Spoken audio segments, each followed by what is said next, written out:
My grandson texted me at 7:14 a.m. "Grandpa, don't drink that coffee. Dad put something in it. That's how I learned my son wanted me dead." Before continuing, don't forget to subscribe to the channel and write in the comments, where are you listening from? I wasn't supposed to see the text. My phone was charging in the kitchen when it lit up with Tyler's message. 3 words that stopped my heart. "Grandpa, don't drink that coffee." I stared at the screen, my grandson's name glowing in the dim morning light. The coffee maker gurgled behind me, nearly done with its cycle. I called 911 instead. The dispatcher's voice was calm, professional. She asked me to stay on the line while units were dispatched. I stood in my kitchen, the kitchen where I'd made breakfast for my family for 43 years, and realized I didn't know my own son anymore. The coffee finished brewing. The pot sat there, innocent looking, dark and fragrant, just like every other morning, except this morning.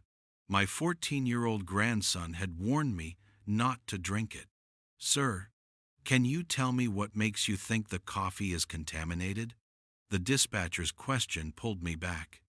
I looked at Tyler's text again. There was more. "Dad put something in the grounds last night. I saw him. Please don't drink it. I'm scared." My hand started shaking. Not from fear, from something colder. Calculation. "My grandson sent me a warning," I said quietly. "He saw his father tamper with the coffee grounds." The dispatcher's pause lasted 2 seconds. Then her tone changed. Sharper, more urgent. "Don't touch anything in the kitchen. Officers are 3 minutes out." I set my phone on speaker and placed it on the counter. Then I opened the cabinet where I kept the coffee.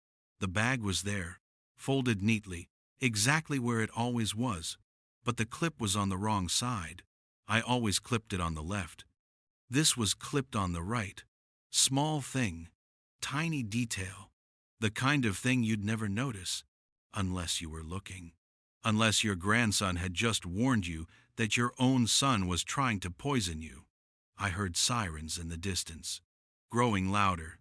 The coffee in the pot looked perfect. Smelled normal. How much of whatever he'd added would it take?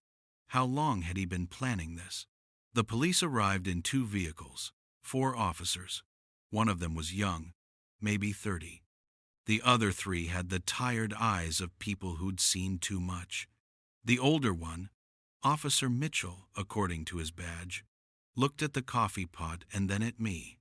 "You didn't drink any?" I shook my head.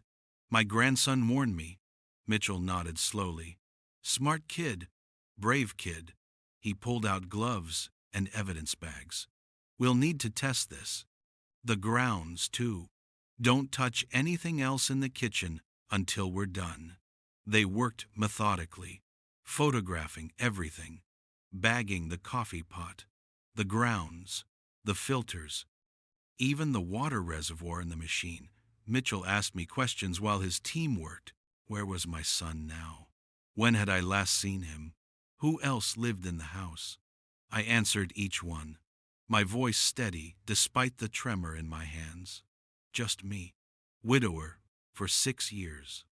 My son Derek lived 20 minutes away with his wife Amanda and their 2 kids. Tyler was 14. His sister Kayla was 11. Derek visited every Sunday, made the coffee while I showered. Every single Sunday for the past 4 months. Every Sunday? Mitchell's eyes narrowed. "That's a pattern." I nodded, started to say something, stopped. Mitchell waited. "He's been different lately," I finally said. "Stressed about money. Asked me about my will 3 weeks ago.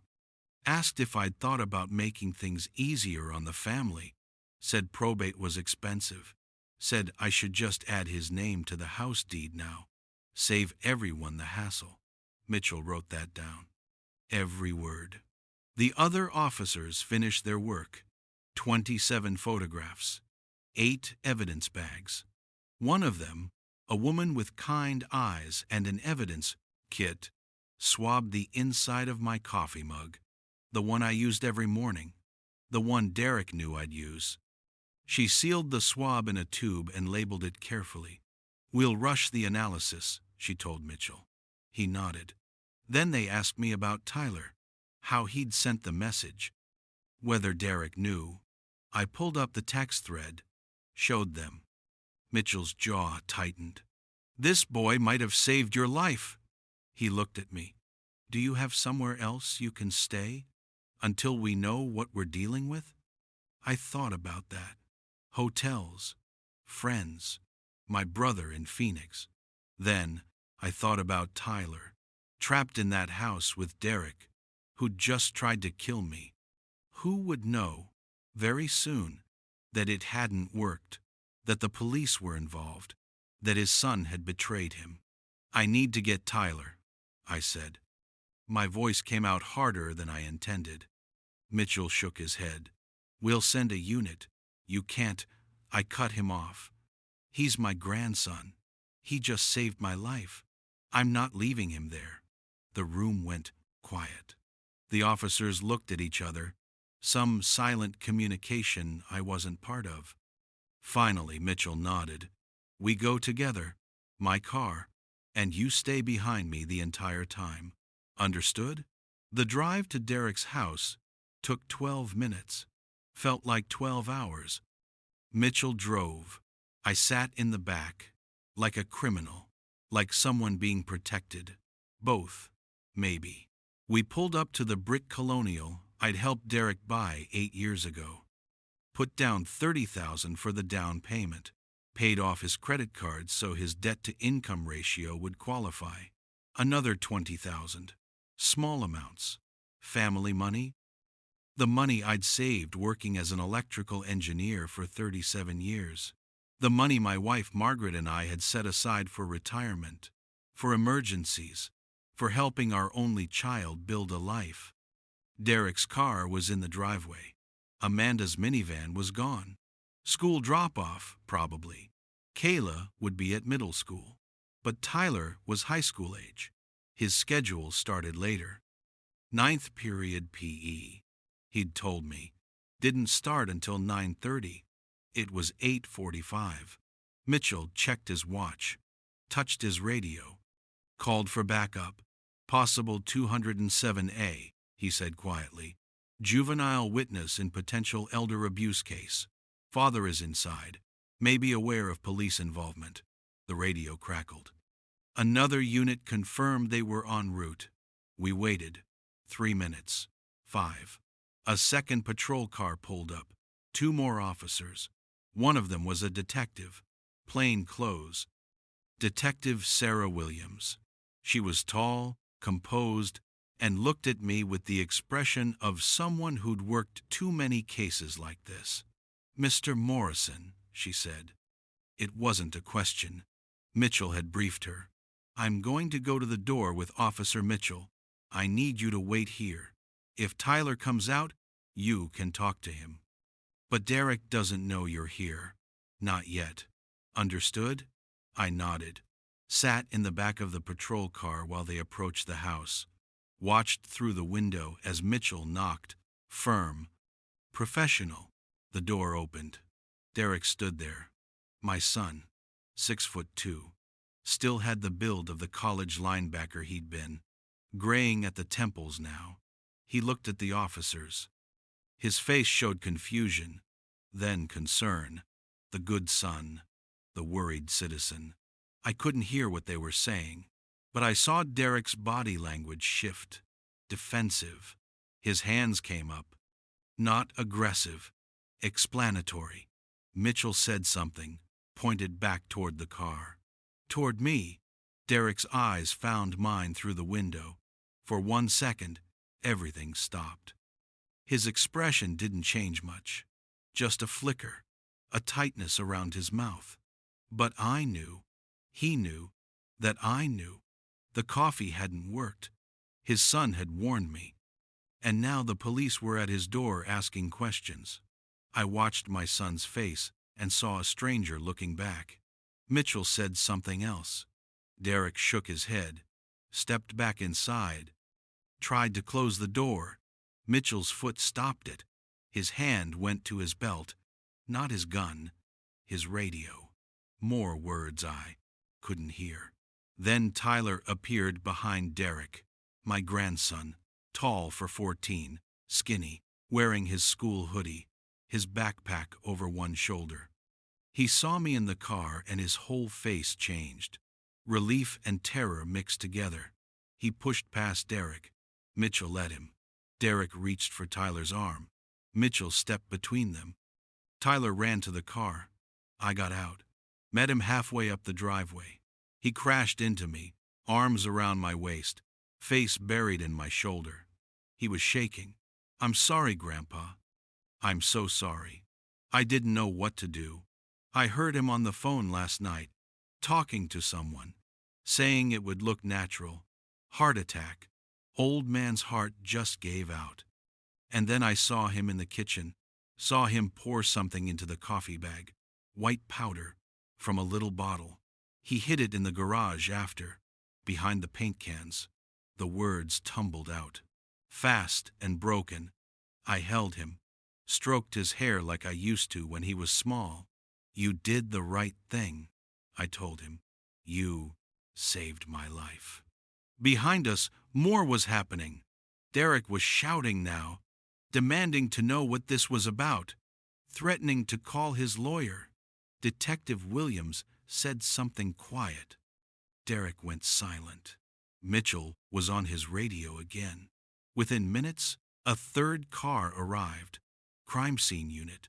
They went into the garage, found the bottle exactly where Tyler said it would be. Behind the paint cans, on the second shelf. Small amber bottle, no label. They bagged it, photographed the location, photographed Derek standing in his doorway, face pale now, hands clenched. Then they asked Derek to come to the station for questioning. Voluntary. He could refuse, but they had evidence, a witness, a bottle of unknown substance, coffee grounds in a police lab. If he refused now, it would only make things worse. Derek looked at me, at Tyler. His jaw worked. He nodded. "I want my lawyer." Detective Williams smiled. It wasn't a nice smile. Smart choice. They didn't arrest him. Not yet. Not enough. Evidence for that. Took him in for questioning. I stayed with Tyler. We sat in my car. He cried. Apologized. Asked me if his dad was going to jail. I didn't have an answer. Didn't know what would happen next. Only knew that my son had tried to kill me, and his own child had stopped him. Amanda came home 20 minutes later, saw the police cars, saw Tyler sitting with me. Her face went white. She parked crooked in the driveway, ran over. "What happened? Where's Derek? Tyler, are you okay?" Tyler looked at her, then at me. He was still holding my hand. His grip tightened. "Dad tried to hurt Grandpa," he said quietly. "I saw him. I told." Amanda's mouth opened, closed. She looked at me. I saw the calculation in her eyes. Not concern, not shock. Calculation. She'd known. Maybe not the details, maybe not the timeline, but she'd known something. Her face showed it. The guilt, the fear of being caught in it. "Tyler, get in the car," she said. Her voice was sharp, controlled. "We're going home." Tyler shook his head. "I'm staying with Grandpa." Amanda's eyes narrowed. "You're 14 years old. You're coming home. Now." I put my hand on Tyler's shoulder. "He can stay with me," I said. My voice was calm, steady. The voice I used to use in project meetings when someone tried to railroad a decision. "Until this is sorted out. Until we know he's safe." Amanda's face flushed. "Safe? You think he's not safe with his own mother?" Detective Williams appeared beside us. Mrs. Morrison, Amanda turned. The detective's expression was neutral, professional. We'd like to ask you some questions as well about your husband's recent behavior, his financial situation, conversations you may have overheard. Amanda swallowed. I don't know anything. Williams nodded slowly. Then you won't mind coming to the station. We can clear this up quickly. It wasn't a request. Tyler stayed with me. We drove to my house. The crime scene team was still there. Finishing up, they'd cleared the rest of the kitchen. The coffee in the pot was evidence. The grounds were evidence. They'd swabbed every surface, found nothing else, just the coffee. One vector of attack, premeditated, calculated, personal. Mitchell took my statement, recorded it, asked about Derek's financial situation. I told him what I knew. Derek worked in medical sales. Good money. Should have been good money. But he'd been stressed. Mentioned debt. Asked to borrow money 6 months ago. $20,000. Said it was for home repairs. I'd given it to him. Wrote the check without question. Family helps family. Did he pay you back? Mitchell asked. I shook my head. It wasn't a loan. It was a gift. I told him that. Mitchell wrote something down. Did he ask for more money after that? I thought about it. Nodded. 3 months ago, another $15,000. Said Tyler needed surgery. Knee surgery. Football injury. I wrote that check too. Mitchell's pen stopped moving. Tyler plays football? I looked at my grandson, sitting on the couch, staring at nothing. Tyler, did you have knee surgery? He looked up, blinked. What? No, I don't even play football. I'm in debate club. The room temperature seemed to drop. Mitchell looked at me. I looked at Tyler. $15,000. For surgery that never happened. For an injury that never existed. What else? Mitchell asked quietly. What other money did he ask for? I went through it. All of it. 8 years of help. The down payment. The credit cards. The $20,000. The $15,000. A car repair. $4,000. Amanda's mother's funeral. $6,000. Tyler's summer camp. $3,000. Kayla's orthodontics. $8,000. On and on. Mitchell wrote down every amount, every date I could remember, every excuse Derek had given. When we were done, the total sat there on the page. $86,000. Over 8 years, I'd given my son $86,000, and he'd tried to kill me for more. For the house, for the retirement accounts, for the life insurance, for everything I had left. Because $86,000 wasn't enough.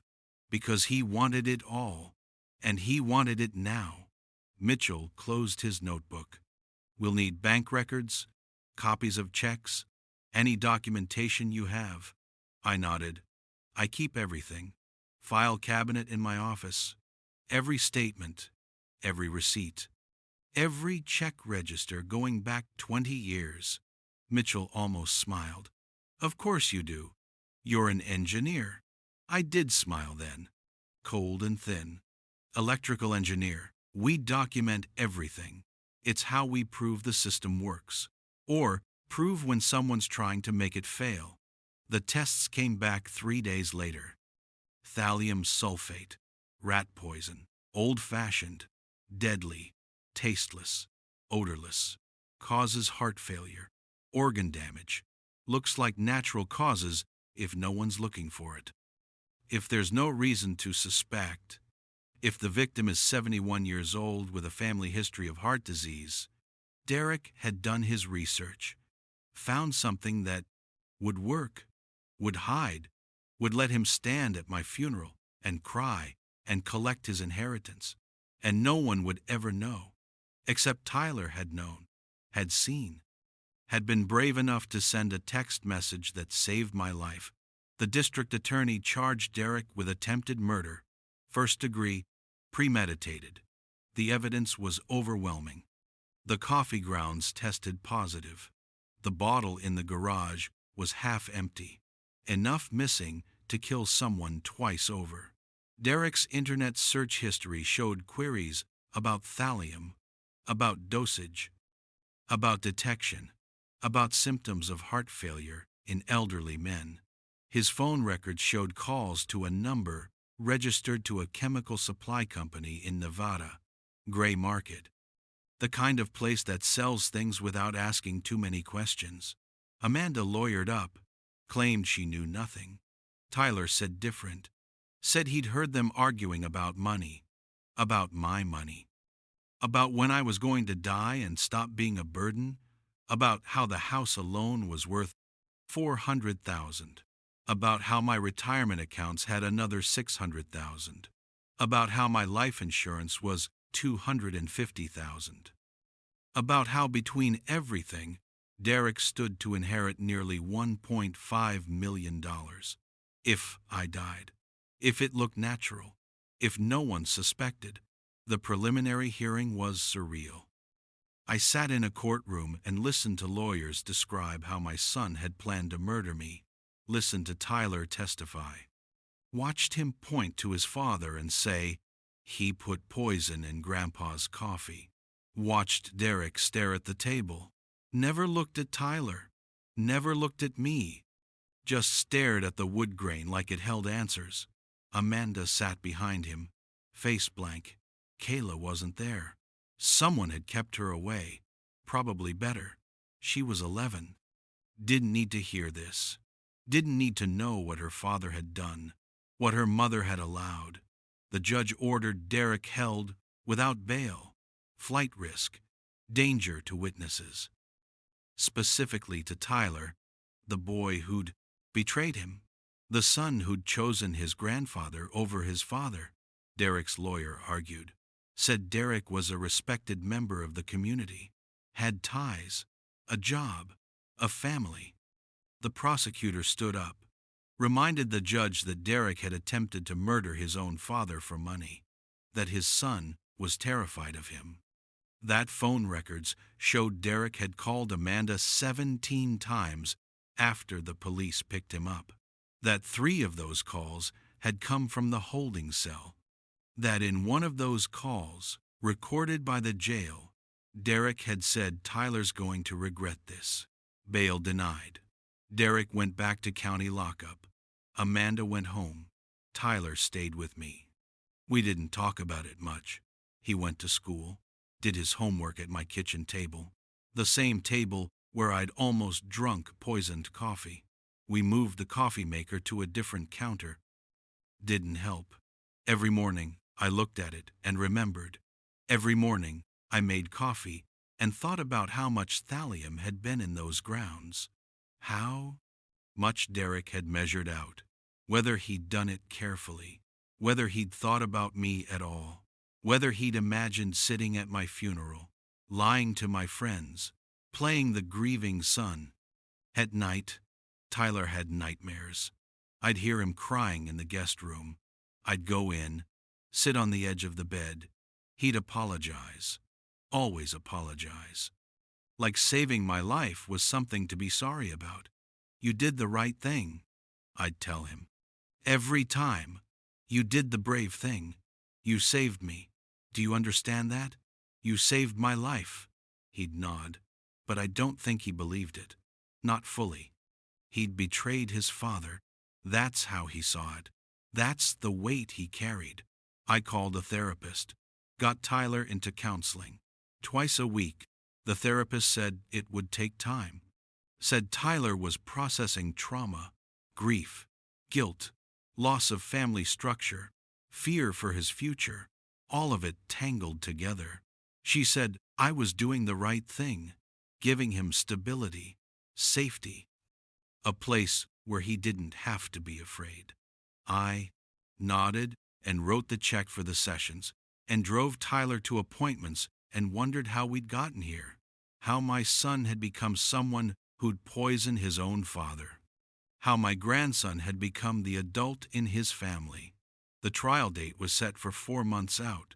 Derek's lawyer tried to make deals, offered to plead to lesser charges: assault with intent, reckless endangerment. The DA refused. Attempted murder or nothing. They had the evidence. They had the witness.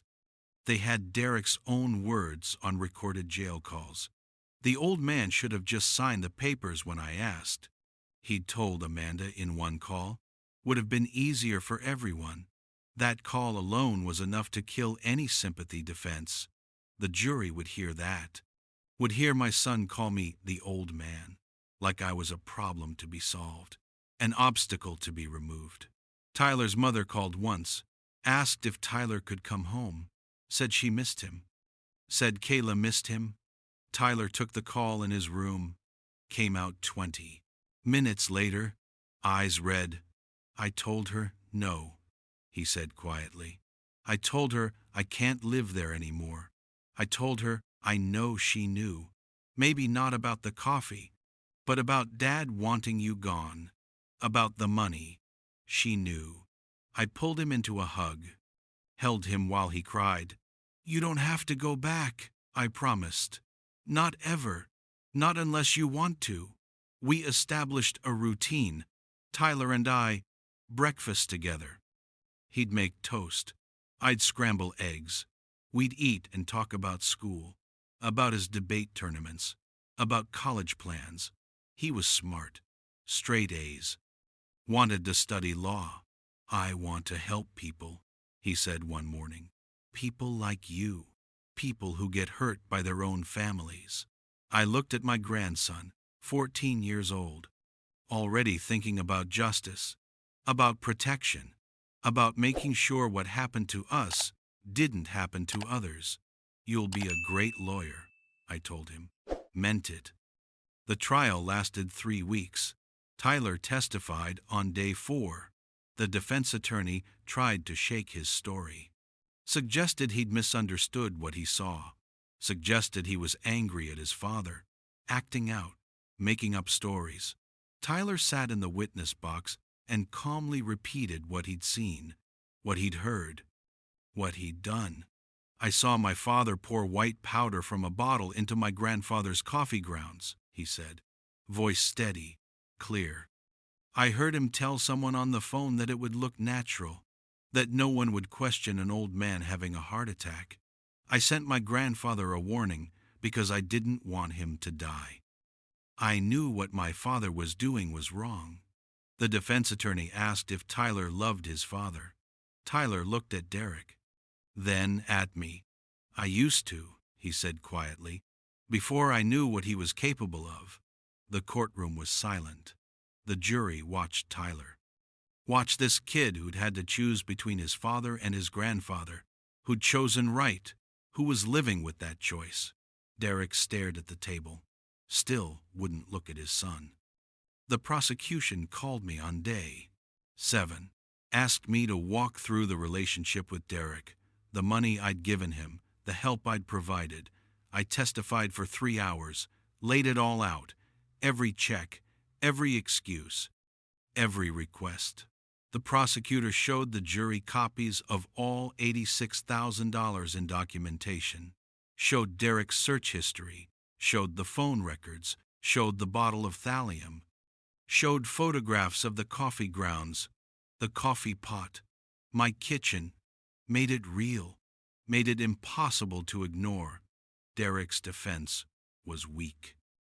His lawyer argued that the internet searches were research for a novel Derek was writing, that the phone calls to the chemical company were for a friend who needed supplies, that the thallium in the garage was for pest control, that Derek loved his father and would never hurt him. The prosecutor tore it apart. What novel? Show us pages, show us notes. Show us anything that proves you were writing fiction and not planning murder. What friend? Give us a name, phone number, address.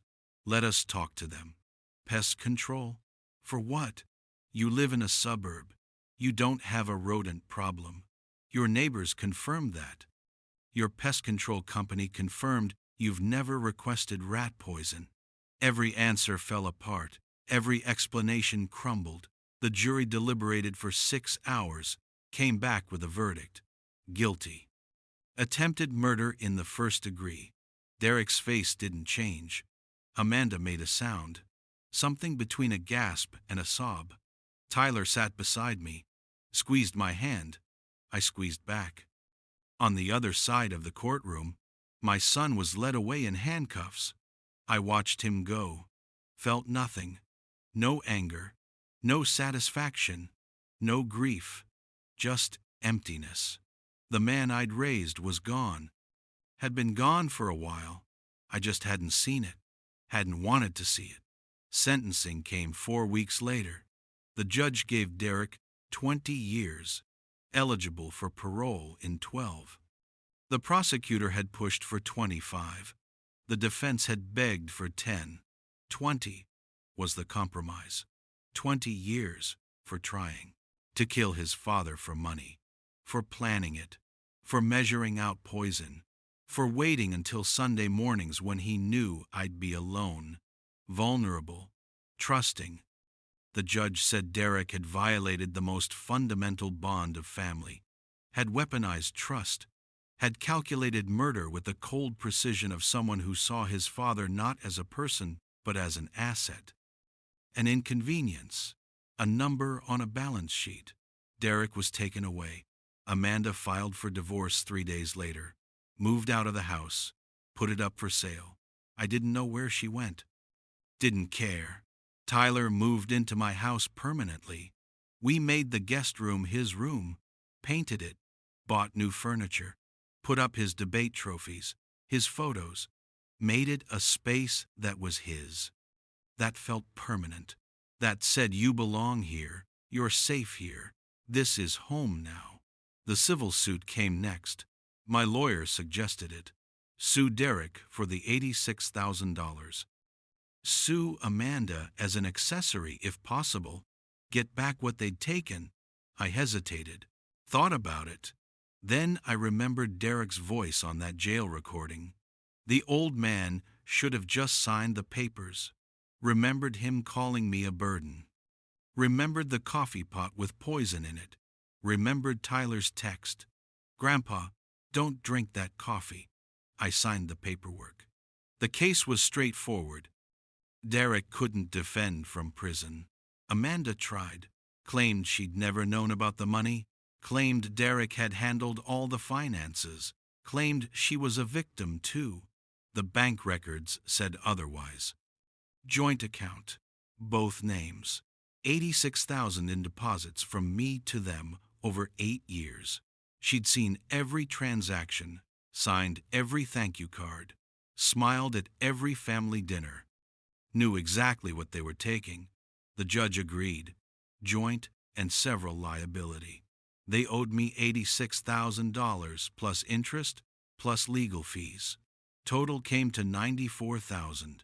The lien went on the house. When it sold, I'd get paid first, before the divorce settlement, before any split of assets. My money returned. The house sold for $420,000. I got my $94,000. The rest was split between Derek and Amanda. Derek's half went into a trust. He couldn't access it from prison, couldn't spend it, couldn't touch it. It would sit there, waiting, while he served his time, while he thought about what he'd done, if he thought about it at all. I wasn't sure he did. Wasn't sure he was capable of real regret, real remorse. People like that, people who can plan to murder their own father, they don't feel things the same way, don't process guilt the same way. They process consequences, loss, control, not morality. Tyler and I settled into a new normal, a better normal. He excelled in school, won debate tournaments, got recruited by colleges, applied early decision to Georgetown, got in. Full scholarship. They wanted him, wanted his story, wanted his resilience. He called me the day he got the acceptance, voice shaking. Happy, really. Happy for the first time in months. I got in, Grandpa. I got in. I told him I was proud. Told him his grandmother would have been proud. Told him he'd earned this. All of it. We didn't talk about Derek much. Some days Tyler would ask if I'd heard anything. I'd tell him what I knew. Derek was in Attica, medium security, working in the prison library. Hadn't asked to see Tyler. Hadn't written. Hadn't called. Tyler would nod. Process that. Go back to his homework. Some days I'd see him looking at old photos. Pictures from when he was little. Derek pushing him on a swing. Derek teaching him to ride a bike. Derek being a father. Before the money changed things. Before greed replaced love. Tyler grieved that father. The one in the photos. The one who didn't exist anymore. Maybe never really existed. On Tyler's 18th birthday, we went to dinner. Nice restaurant. The kind with cloth napkins and waiters who described the specials in detail. Tyler ordered steak, medium rare. We talked about college, about his major, political science with a pre-law track, about his future, about justice, about what kind of lawyer he wanted to be. I want to work in family law, he said. Help kids who are stuck in bad situations. Kids whose parents hurt them. Kids who need someone to fight for them. I raised my water glass. To the lawyer who saved my life before he even had a law degree. Tyler smiled, raised his glass. To the grandfather who gave me a home when mine fell apart. We clinked glasses, drank. The waiter brought our food. We ate and talked, and for a little while, the world felt normal, safe, good, like family was supposed to feel, like it hadn't felt in a long time. That night, back home, Tyler asked me something he'd never asked before. Do you hate him, my father? I thought about that. Really thought. No, I said finally. I don't hate him. I'm disappointed, sad, angry sometimes. But hate takes energy, takes emotional investment. Derek made his choices. He has to live with consequences. I have to live my life. We both move forward, just on different paths now. Tyler nodded. Considered that. Do you think he'll ever apologize? Ever admit what he did? I shook my head. No. People like your father, they rewrite history in their heads, make themselves the victim, the misunderstood one, the one who was forced into bad choices by circumstances. He'll never see it clearly, never take real responsibility. Tyler's face fell, just a little. Yeah, I thought so too. Derek's first parole hearing came 11 years later. I was 82. Tyler was 25. 3 years out of law school, working as a public defender in Manhattan. Fighting for kids who needed someone, kids like he'd been. Tyler took the day off, flew home. We drove to the hearing together. Sat in the small room while Derek, now 59, graying, thinner, made his case to the parole board. He talked about rehabilitation, about the programs he'd completed, about the therapy, about finding God, about being a changed man, about wanting to rebuild his life, his relationship with his children. He never looked at me, never looked at Tyler, spoke to the board like we weren't there. The board asked him questions about the crime, about his victim, about his son. Derek answered carefully, said he'd made terrible mistakes, said he'd been in a dark place, said money problems had made him desperate, said he'd never intended to actually hurt anyone. That last part made Tyler's jaw clench. I put my hand on his knee. Steady. The board asked Derek if he had anything to say to his father, to his son. Derek looked at us then. Finally, I'm sorry, he said. Flat, empty. Words without meaning. I'm sorry for what I did, for the pain I caused. I hope someday you can forgive me." Tyler stood up. The board looked surprised. Tyler wasn't supposed to speak, but he did anyway. "You're not sorry for what you did," he said. Voice clear, lawyer voice, strong. "You're sorry you got caught. Sorry you're in prison. Sorry there are consequences. But you're not sorry you tried to kill your father. You're not sorry you made me choose between saving him and protecting you. You're not sorry you destroyed our family. You're just sorry your plan failed." The room went silent. Derek stared at his son. The board members shifted in their seats. Tyler sat down. I squeezed his shoulder. Proud. Parole denied. Derek would serve the full 20 years. Eligible again in 9 years. He'd be 68. I'd be 91. If I was still alive, if I made it that long. Tyler and I walked out of that hearing together.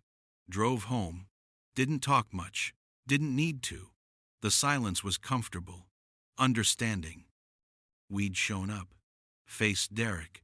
Made sure the board knew the truth. Made sure they understood the damage. The cost. The ongoing impact. We'd done what needed doing. Now we could go back to our lives. Our real lives. The ones we'd built after Derek tried to destroy us. Tyler got married 2 years later to a woman named Rachel. They'd met in law school.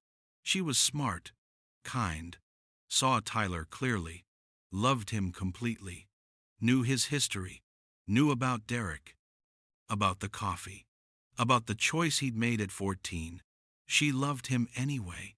Because of it, maybe. Because he'd been brave when it mattered.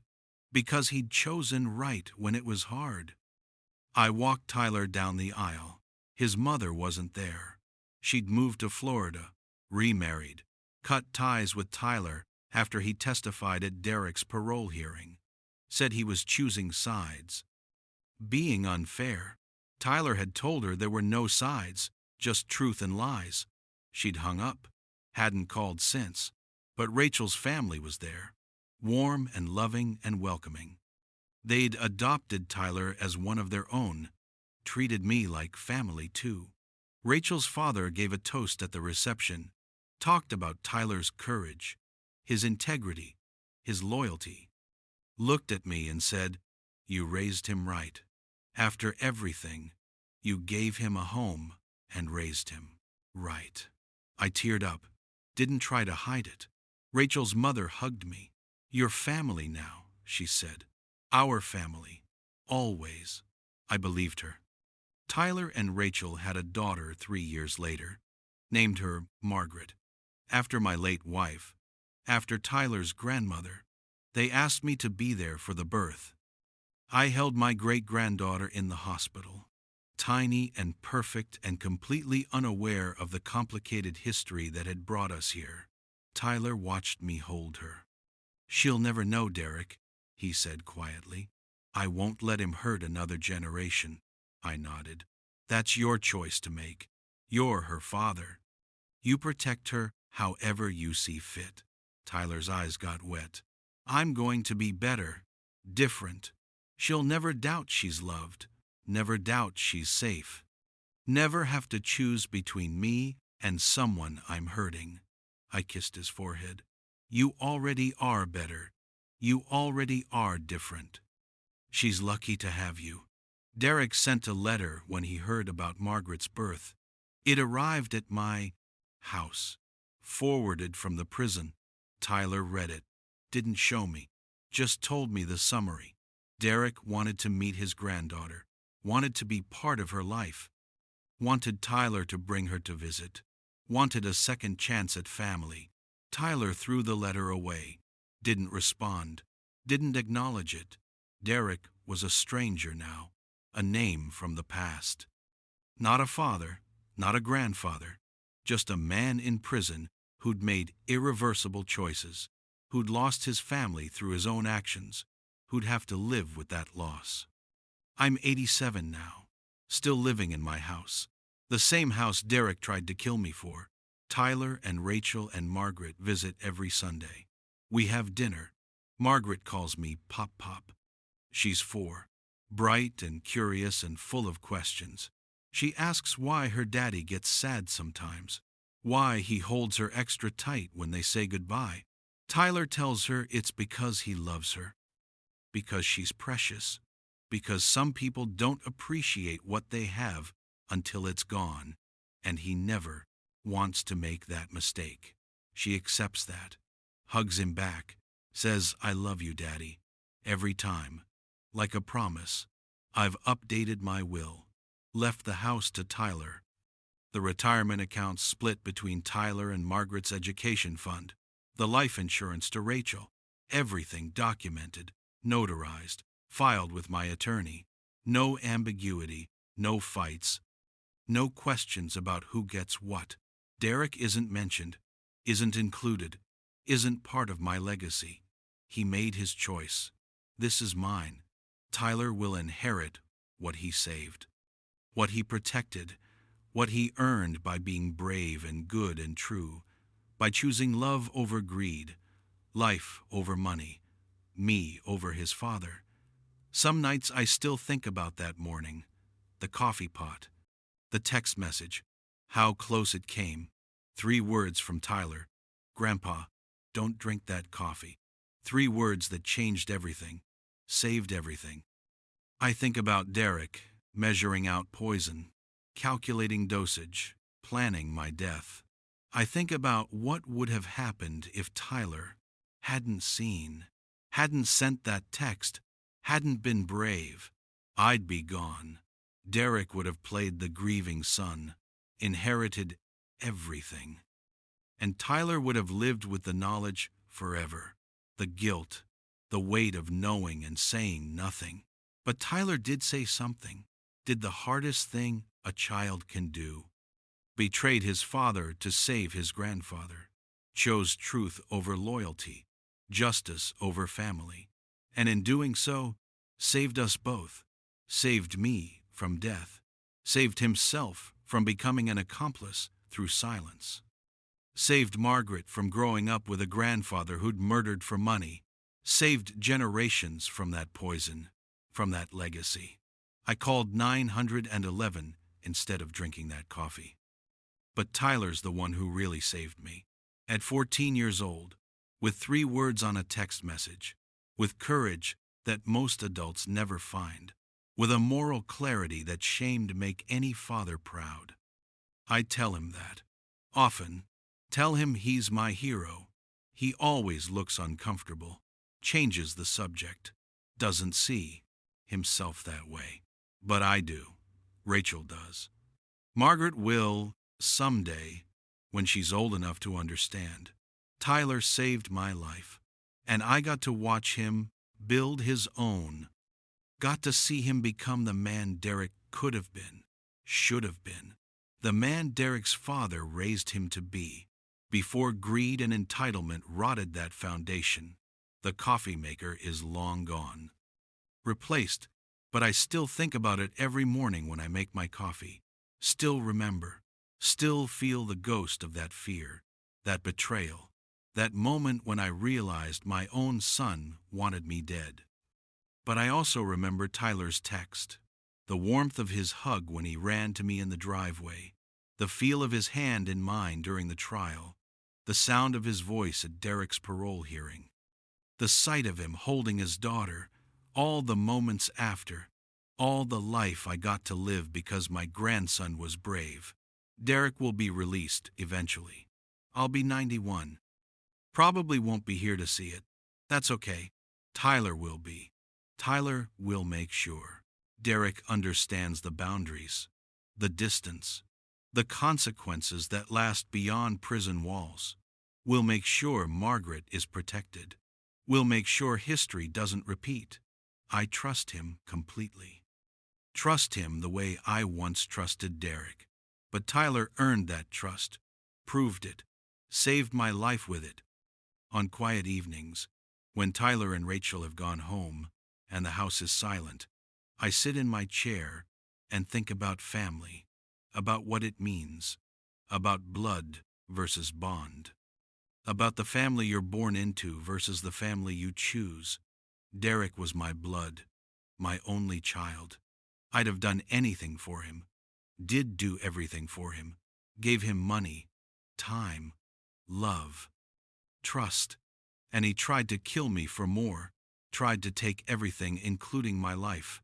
Tyler was my grandson, a child, and he saved me, gave me years I wouldn't have had, gave me the chance to meet Margaret, to see him succeed, to know that something good came from all this pain.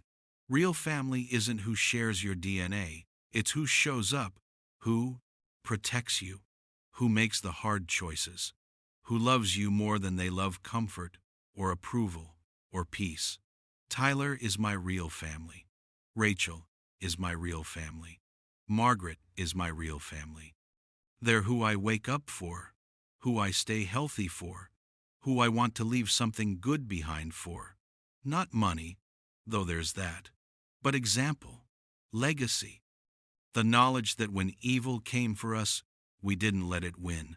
When betrayal tried to destroy us, we built something better. When hate tried to divide us, we chose love.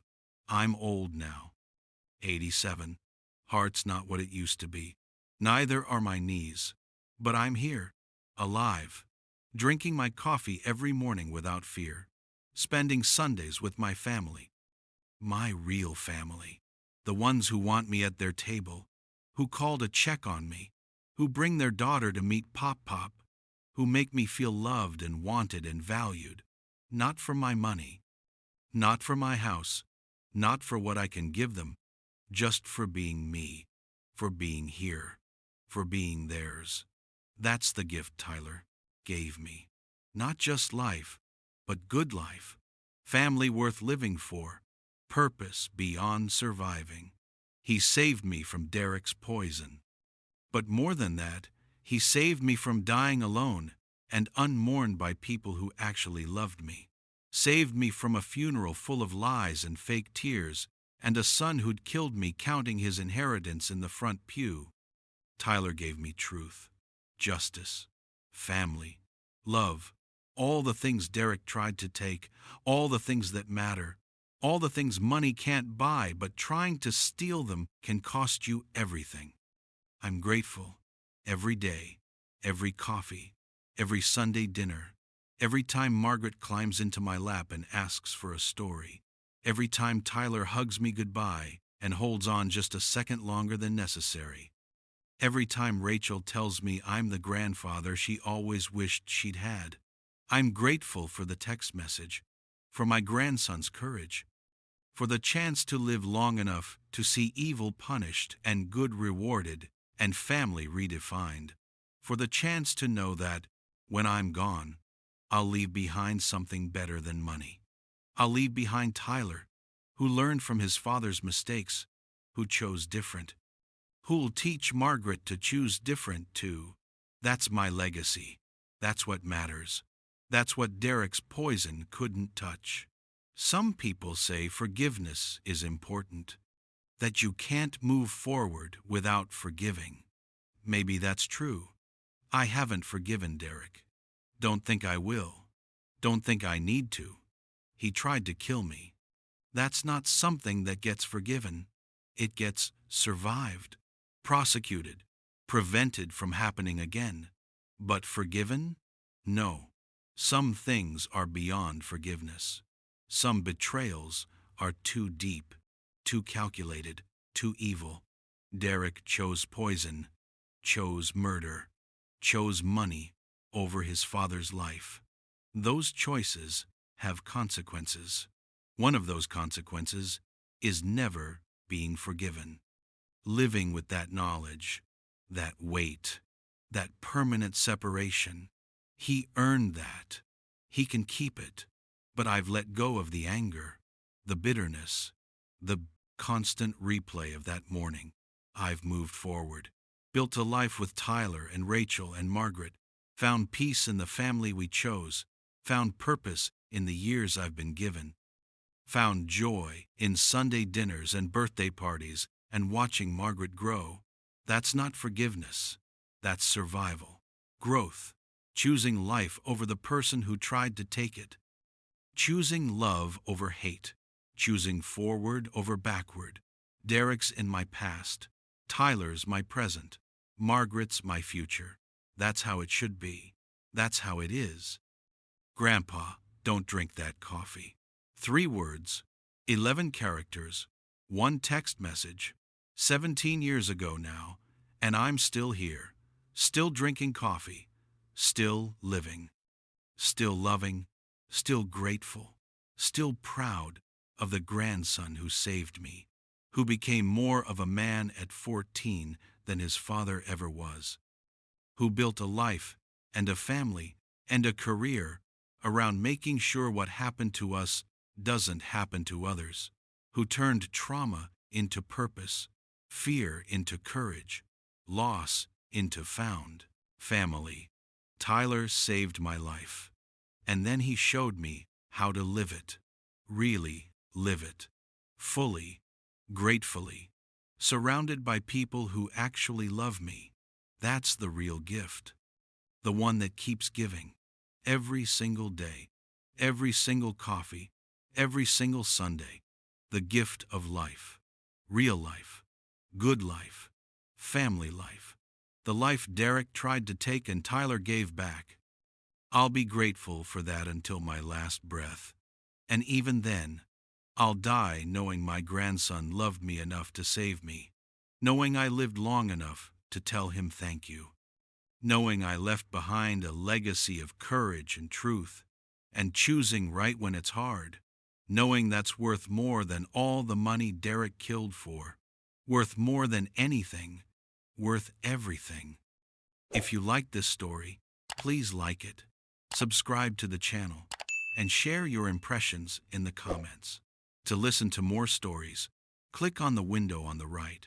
Thank you for being with us.